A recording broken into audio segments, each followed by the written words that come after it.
Hi, everyone. This is Tim McCusker. I'm NEPC's Chief Investment Officer, and I'm joined today by our Director of Asset Allocation, Phil Nelson. And we're going to try something a little different and hopefully fun. Uh, every year, one of our favorite and most anticipated published pieces was always Byron Wein's annual 10 Surprises. And we were saddened to learn of Byron's passing last year, and we'll miss his insightful and often prescient attempt at picking through where market consensus may be off. And so, with that in mind, we thought we'd humbly attempt to honor Byron's work by taking our own shot at some surprises for 2024. And the hope here is that by throwing these surprises out there, we test our thinking. We compare these to the key themes and base cases that we've developed in our outlook and our assumptions. And in doing that, it helps expand our perspective and maybe will help us identify shifts as they're emerging instead of after they've played out. Each of these surprises that we'll throw out there are low probability, so they're not replacing our current themes or our base case views. They're definitely outside of the consensus of markets. And if they happened, they'd have a large impact on markets and the economy should they emerge to any degree. We're proud of our annual thematic work that we do, and we stand behind it, but we also recognize the opportunity to be intellectually honest. When we go through our process, we debate a lot of different things and think about the other side of things. And this is an attempt to recognize the other side or the less talked about scenarios that could play out. It would be really nice if all of our themes played out exactly as expected, but we know we learn something new every day, and surprises are part of investing in markets. So this is a way to think about those and recognize what's possible. So Phil, maybe you can kick us off and just give us a little foundation, remind us what the key themes are that NEPC has developed for 2024 so we can work off of those for what the surprises might be. Great. Thank you, Tim. And, as Tim said, our key themes are, key items that we think are going to influence market sentiment, market valuations over the course of the calendar year. We have 5 of them.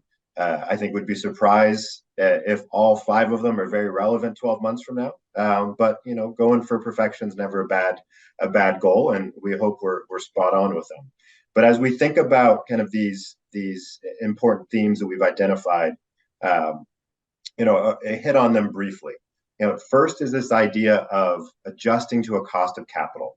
And what do I mean by that is, average cost of capital that companies, have to pay in terms of, cost of equity, cost of debt. Not really been a consideration when you think about capital markets over the last 10, 15 years. Interest rates have been very low. Thinking about interest expense has not necessarily been top of mind for most companies. But with interest rates rising over the last 18 months, very much becoming a important consideration. And what's really critical here is there is the math of interest coverage. So floating rate companies are adjusting to higher floating rate debt. Fixed rate termed out debt companies are maybe enjoying a little bit of a time benefit as they don't have to move to higher levels of interest rates. But maybe the most important piece of this is the psychology of it, the investment behavior of, are we prepared to accept interest rates at 4%, 5%? So you think about, folks looking at a mortgage. Are they willing to take on a 30-year mortgage at 7%? And that psychology will take time, and it's something that we think will have both an impact this year and maybe in future years as well.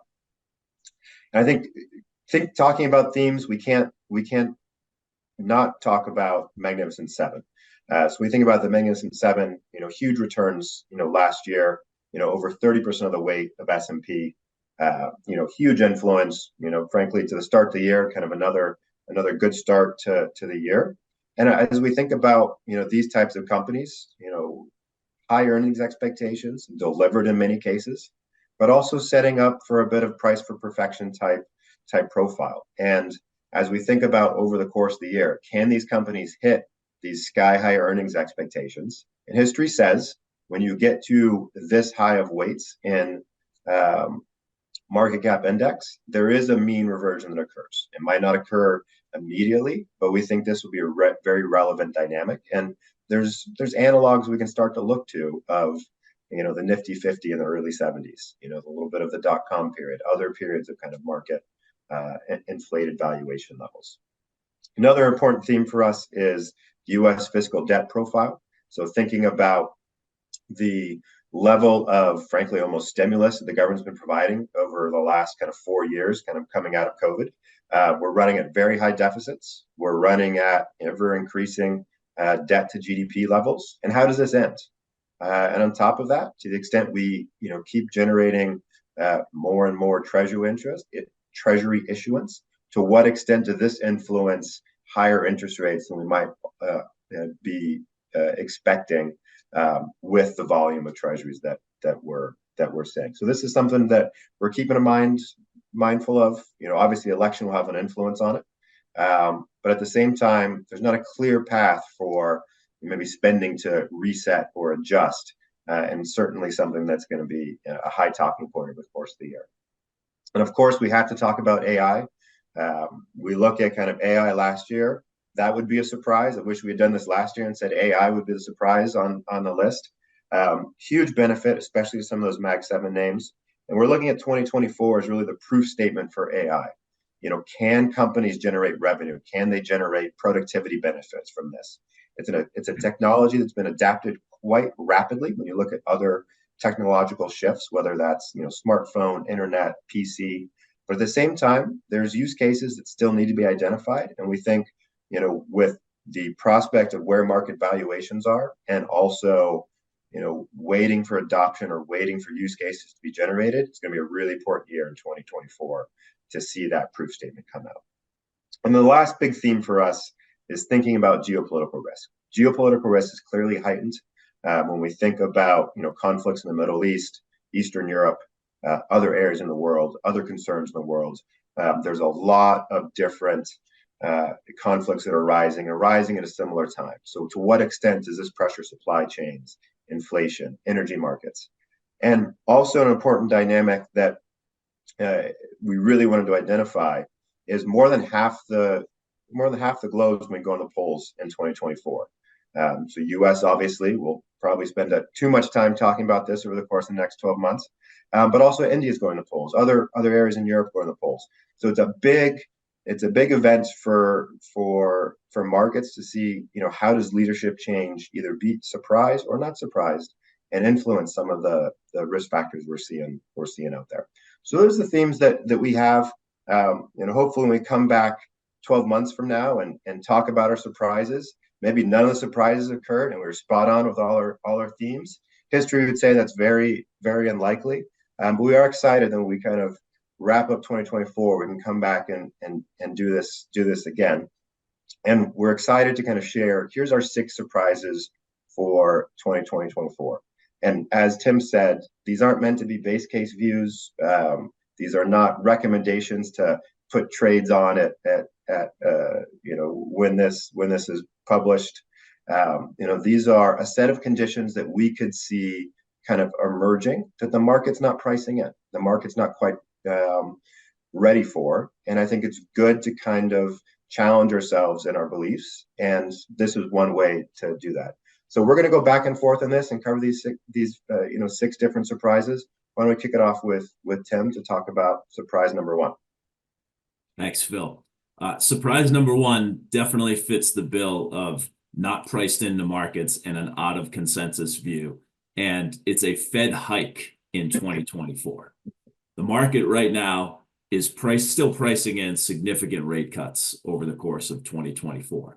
It's backed off its beginning of year expectation of 6 rate cuts, but even with Fed speak pushing things out, the view generally hasn't changed. It's just down to 5 cuts. The expectation is a continued downtrend in inflation and this elusive soft landing to emerge over the course of the year. But if we think back to the surprise of 2023, it was continued economic momentum and a bull market in equities when most of the world was predicting a recession. What if that continues in 2024? The labor market still looks really strong. Liquidity and sentiment across investment markets remains really positive. We have a huge amount of economic stimulus coming from Taylor Swift's Eras tour streaming in March, and then the new album in April. We know how much that matters. And then from a consumer's perspective and corporations' perspective, most participants have locked in debt. So they don't feel the pain of higher interest rates. They're a bit immune and can keep spending at the same levels they always have. While inflation has cooled from 2022 levels, I think we have to acknowledge that the world is very different than the 2010s. And whether inflation turns back up or not, the triggers and the fire starting for inflation are there in a way that they haven't been over the last decade. If we start to see that, and the most recent inflation reading did come in a bit hotter than expected, will the Fed stand pat? I think the Fed has signaled tirelessly they do not want to engage in stop and go monetary policy. And the early response from them has been to push off the rate cuts and stick with higher for longer. But if they get a more meaningful expectation of higher inflation, I don't think it's crazy that we could see a rate cut instead of a set of rate drops in 2024. And maybe just as a follow-up to that, Tim, not a surprise that Taylor Swift was mentioned on this recording. But one of the things, you said, Fed hike would be a surprise. And we talk a lot about soft landing, hard landing, perfect landing. But to what extent, could the economy just overheat? Was Q2 or Q3 and Q4 in 2023 almost the bottoming out of inflation? And are we now starting to see the back end of that wave start to kind of rebuild again, which is certainly not something in the expectation, I think, for most investors. Yeah, I think that expectation is for a continued inflation reduction, but it doesn't take much for it to turn the other way when you have still job growth and wage growth going on, so a really tight labor market. It seems like supply chains aren't getting as tightened up as they were during the response from COVID. But we've seen the geopolitical tension and how there's been issues in the Red Sea. It doesn't take much there for supply chains to become an issue. Oil prices have stayed under control with global conflict. Again, doesn't take much for those to jump a lot higher. So you don't need all of those to happen. Just one of those things could be enough to push inflation back above 4% and then create a real issue for the Fed. I think, and Phil, I'm curious what you think.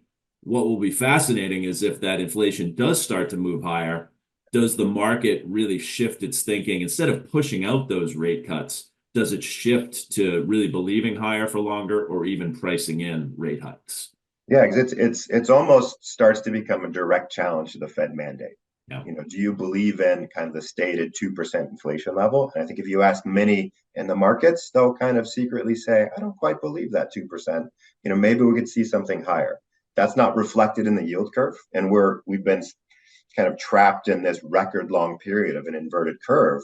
And to the extent that inflation biases start to break, where we start to accept maybe higher inflation, that yield curve starts to steepen out a bit. So you could see 10-year, 30-year yields start to rise a little bit more than expected and reach kind of a new terminal value, which in a scenario of a strong economy, strong job market, steeper yield curve, good for the financial sector, not necessarily a bad thing for markets or the economy overall, but certainly some aspects of markets that are exposed to floating rate debt or require a long stream of earnings they're discounting back today, going to be affected by those rising discount rates. And I think that's the key considerations that have come out of this, and probably one the market's not going to handle well. And we had some really violent swings in 2023 into 2022 as the market's readjusting to different levels of kind of interest rate posture, and we might see some of those days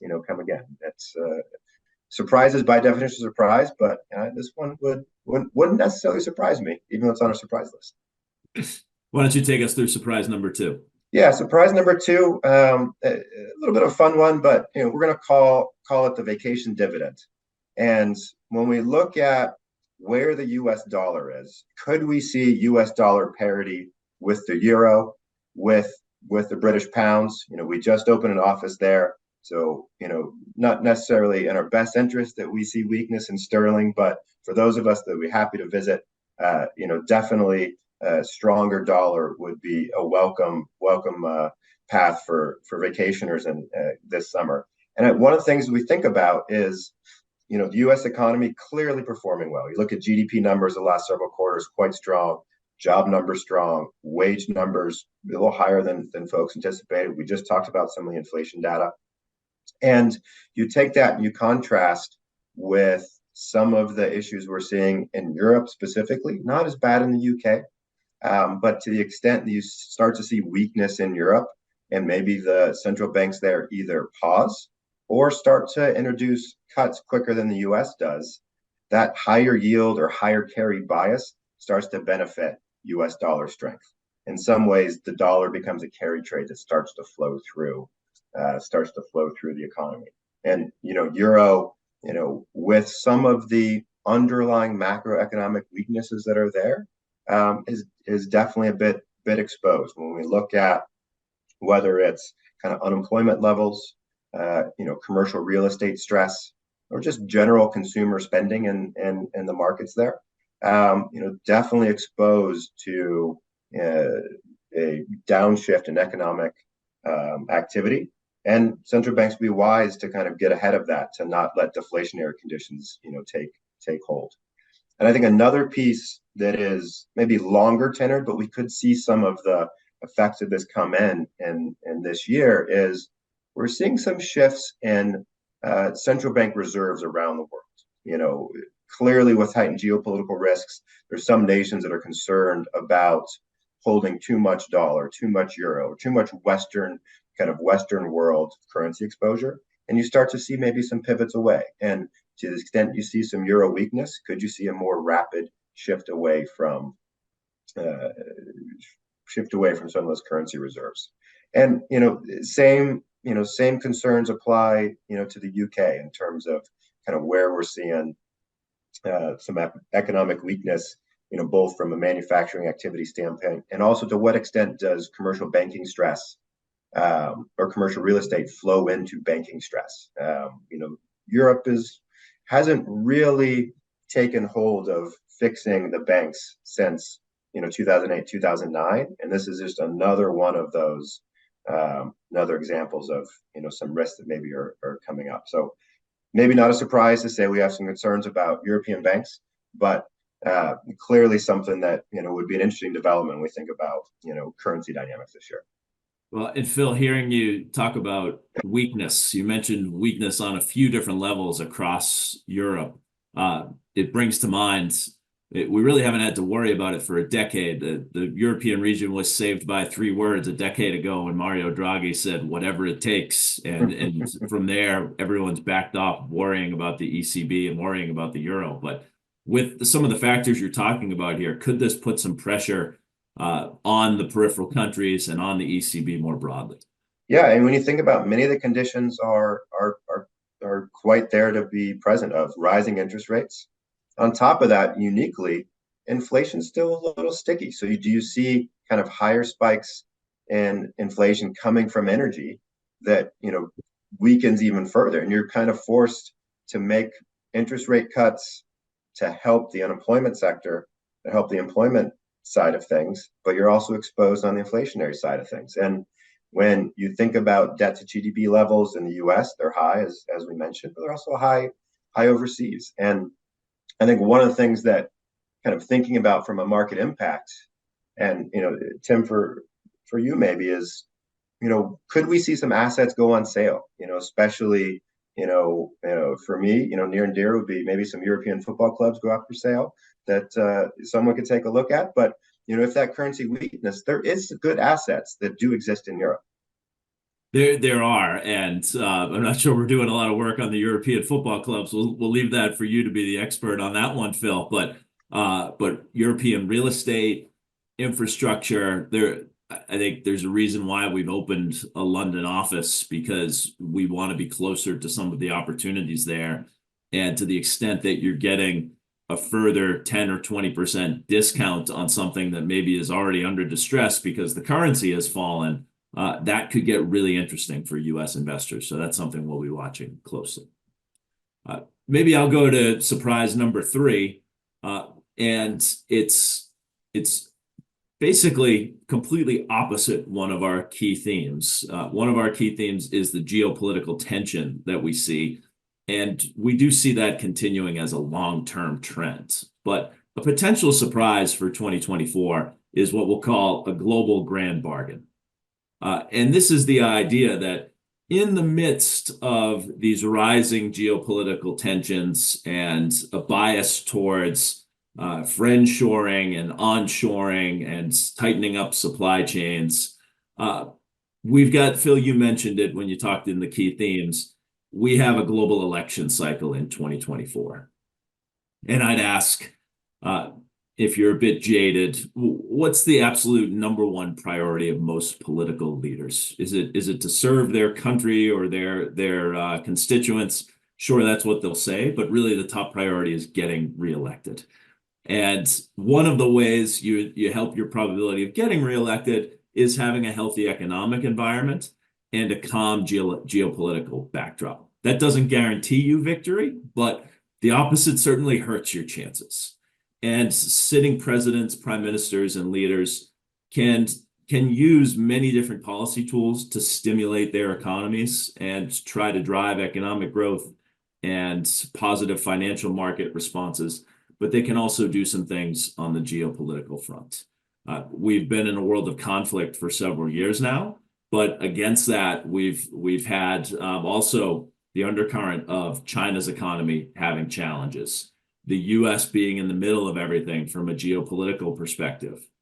Certainly the base case is a continuation of all this tension, but we're seeing some movement on a potential for a ceasefire in the Middle East. We're seeing Saudi Arabia and Israel work towards recognizing one another and looking for a bargain there. I think it is to both Chinese leadership and US leadership's benefit to get along a bit more. And we saw that this past fall with Xi and Biden's meeting and making some progress on very minor cooperation, but still progress compared to where the stalemate was.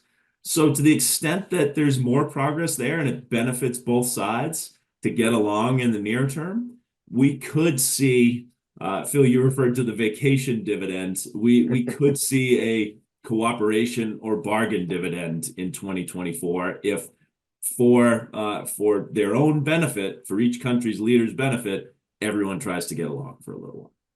Yeah, I mean, it's one of those, as you said, all politics is domestic, and ensuring staying in power is often the number one goal. And there's even some places maybe don't have elections, like China, where domestic politics still does matter. It's a very different form, but it's still very, very present, there. And I think one of the things that, when we've been debating some of these geopolitical themes, how does the market react to them? So kind of a peace dividend kind of just flowing through markets, clearly going to benefit, risk premiums. It might not be a sustained benefit, but that is a nice optimistic pop that markets are going to enjoy.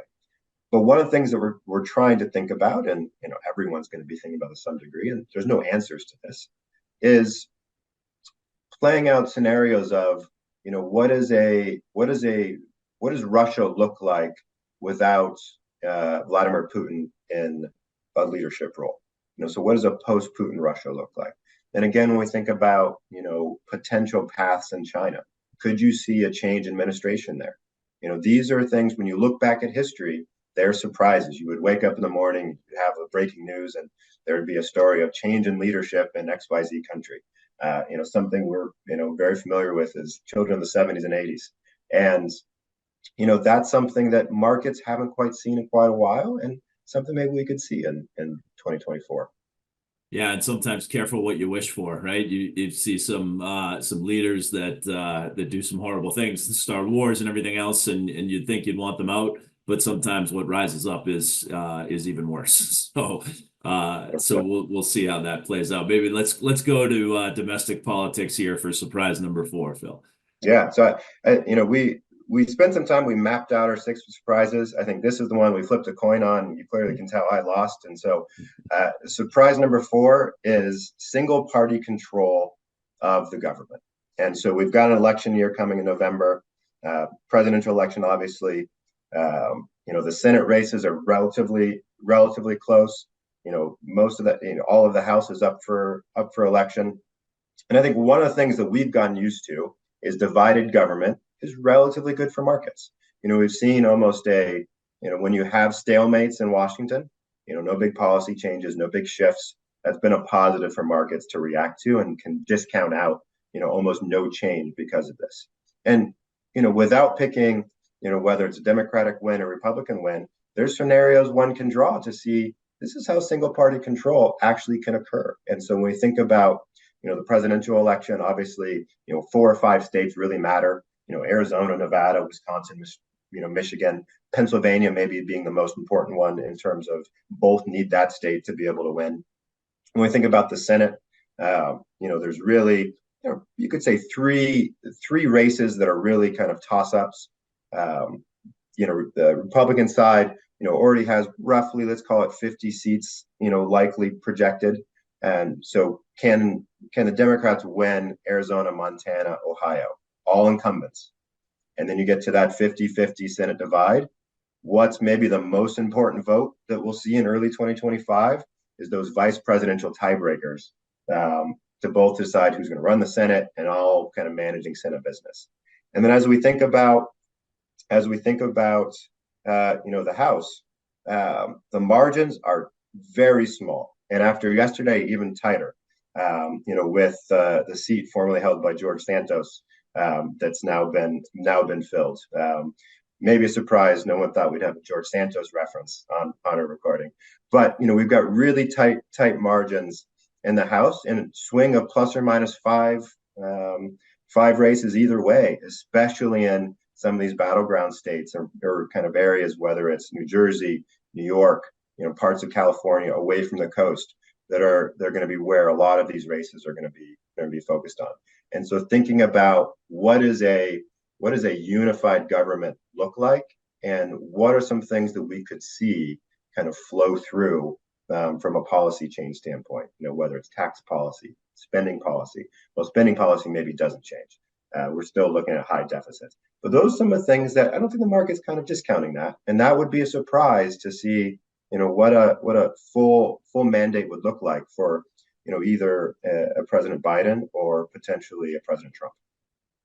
Yeah, one thing that I think we've observed over the last decade when we've had unified governments, something significant gets done.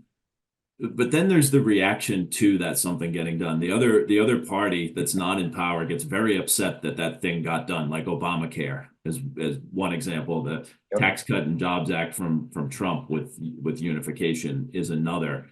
And usually markets don't like that these things are getting done, and constituents over time don't like that it's getting done. So there's a shift in power, and then there's an overreaction from that new party in power that, hey, they got these things done, we're going to get stuff done. And it just continues this terrible spiral and pushes us further and further away. So this would probably not be a good thing to have unity and have things getting done. I'll go with surprise number 5, my last one. Philly, you talked about one of our key themes being artificial intelligence and the broad applications and significance of that across all sectors of the economy. And this is not counter to that concept. We think that will be in place. But a surprise that we think is possible in 2024 is that the center of innovation, the focus of innovation, pivots a bit in 2024, and the focus is more on healthcare. If we think back over the last year and a half, we had a big downturn in markets in 2022. Capital dried up in the venture space.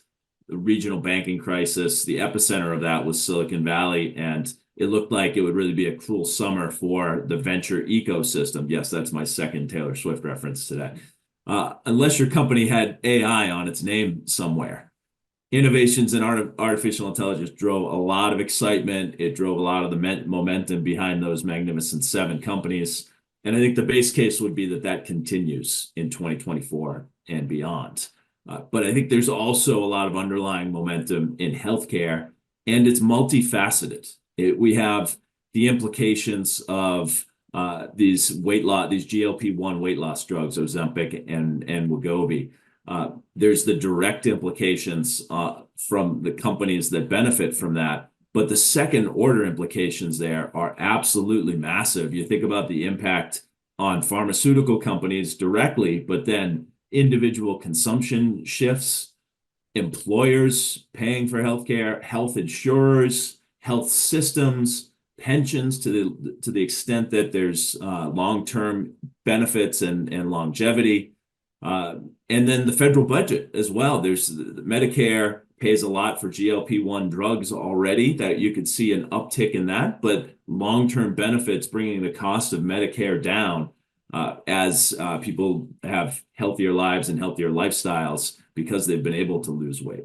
We also have biotechnology applications of AI being able to produce novel proteins for specific innovations. We have genetic editing, which has huge long-term implications and benefits for society. I don't know if this all hits in 24 all at once, but these are things that are likely to happen over the next 5 years and will have broad application across the economy. And I think what's interesting, Tim, is how does the market handle these dynamics? Is you look at the healthcare industry, last 10 years, plenty of challenges to list. And we've gotten used to, over the last 25 years, the disruption associated with the tech sector. Whether it is, internet, cloud computing, now AI, it's almost a recognized baseline. But what does real disruption look like in the healthcare industry? How does governments react to it, as you're saying? How do markets react to it? And it's a fascinating dynamic we see. And markets, in some ways, there's some aspects they could react well to it, but some aspects cannot react well to it. And this is something that we spent a lot of time about thinking about.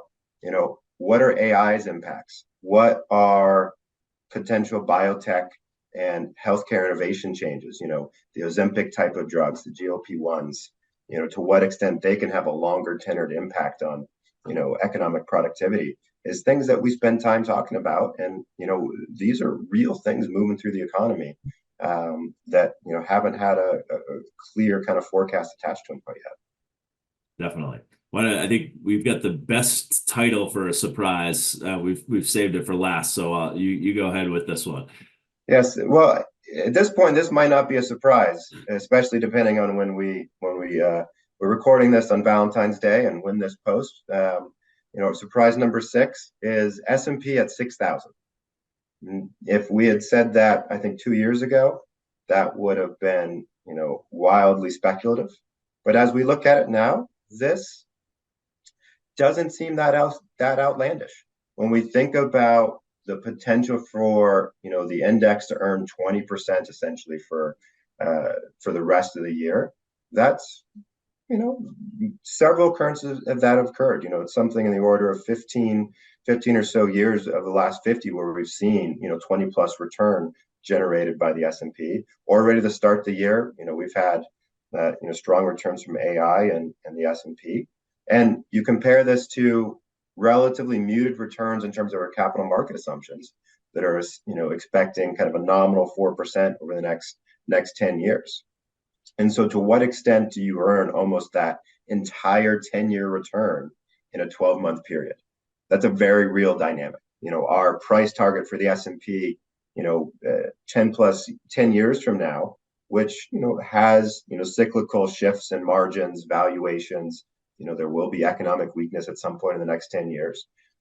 10 years out, S&P roughly 10,000. Getting there in the next 12 months, there is some foreseeable pathways where we could see that happen. So a couple scenarios to highlight. S&P price to earnings multiple of 24 times. Not far off where we are from a trailing basis. FactSet's earnings expectation for 2024 for S&P is roughly $240 a share. P multiple 24 with EPS at 250 is S&P 6,000. That is, those numbers by itself we've gotten kind of used to, don't seem outlandish. S&P 6,000 does seem quite shocking. And I think the other path to think about as well is only one of the 11 sectors in the S&P 500 are at their all-time high. The other 10 still trailing their highs. So to the extent that you do have a strong economy, which you heard from us on that potential, could you see rallies in all the other sectors? Could you see the rest of the 493 names start to pick up performance and generating stronger returns from S&P? which would be a welcome shift of, strong, full equity performance as opposed to the concentration that we're seeing in S&P today. And I think one of the things that we're clearly thinking about, Tim, and kind of curious your thoughts, is being really cognizant of how much should we be aware of kind of the diversification needed, especially in U.S. large cap equities. The Mag 7 are at roughly 30% of the S&P. Could we see them get to 40% plus? I mean, under this scenario, it certainly could happen. And we have to start asking ourselves, how much do we need to be wary of just concentration risk?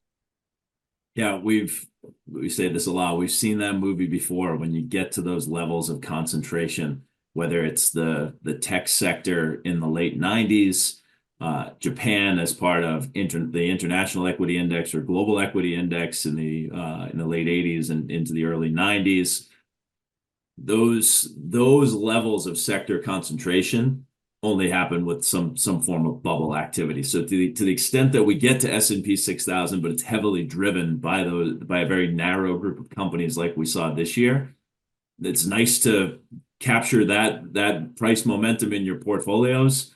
But boy, we really got to think about shifting portfolios at that point, because that's probably leading us towards a bad outcome going forward. Yeah, because how you get there really matters. And if it's narrow driven and you have some of the conditions that you start to see in some past bubbles where every narrative leads you to a conclusion that the market or these names will be going up. That are some of the signs of bubblish activity. But one of the challenges of bubbles is predicting when they end. And there's very poor track record for all of us and many market participants in identifying them. But over a longer term time horizon, take kind of measured approach and being willing to maybe not earn all the gains you might earn in this next year, but benefit in coming years with a more defensive posture. We think that's a prudent positioning for folks looking out over the next year or so. That's great. Maybe I'll just wrap it up here, and I think it's important to reflect on what the implications are of these surprises. And I think when we do our work, and any investor or advisor, when they're publishing their annual outlook, we've got to have conviction in our views, whether it's the themes that you talked about, Phil, or the assumptions that we have over a longer term time horizon for each and every asset class. And so we focus on these singular views and data points, and we don't spend a lot of time on the volatility numbers and the range of outcomes that are actually around those base case views. And so these surprises here today, I think, help to bring to life different paths that the market and economies could follow. And I think observing these surprises, and for the audience, going back and thinking about what surprises do you think could happen over the course of this year or following years, I think it helps you think through how your portfolio might withstand different types of environments, and helps us realize why we build diversified investment programs in the first place, and why we try to focus on the long term, not the short term. Some of these surprises we talked about have long-term implications that maybe would require a portfolio shift. Others would have some major near-term market reactions and maybe a rebalancing opportunity, but don't cause a broader shift in your portfolios, and if anything, just heighten your conviction and sticking with what you have. So I think this is a great way to just think through the resilience of your portfolio, the robustness, and look where you may have some gaps to address some changes in the future. So I know I had a lot of fun going through this, Phil. Thanks for taking the time to do this. I hope everyone else enjoyed it as well. If you've got questions, please reach out to someone on your NEPC team. We're happy to spend more time talking about this stuff. Take care, everyone. Thank you all.